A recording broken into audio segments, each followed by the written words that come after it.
Hello everyone, কেমন আছো তোমরা সবাই? আশা করি সবাই খুবই ভালো আছো। আমরাও ভালো আছি। আজকে দেখাবো কিভাবে আবির তৈরি করা হয়।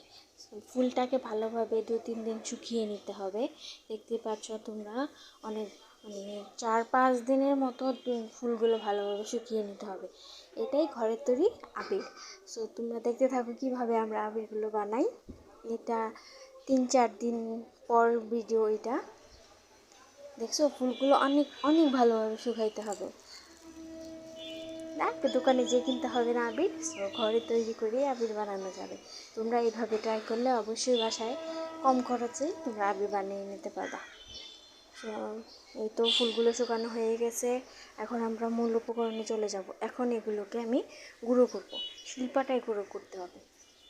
শিলপাটায় বা তোমরা অন্য কোনো কিছু চাইলেও করতে পারো। আমি এই শিলপাটাই করেছি, এটা আমার জন্য ইজি হয়েছে।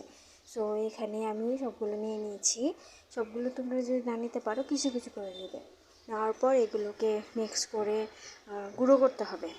এই তো দেখো, এত সুন্দর একটা কালার, এত সুন্দর একটা অনেক সুন্দর, আবিরের থেকেও অনেক সুন্দর কালার আসছে। এটাকে এখন আমি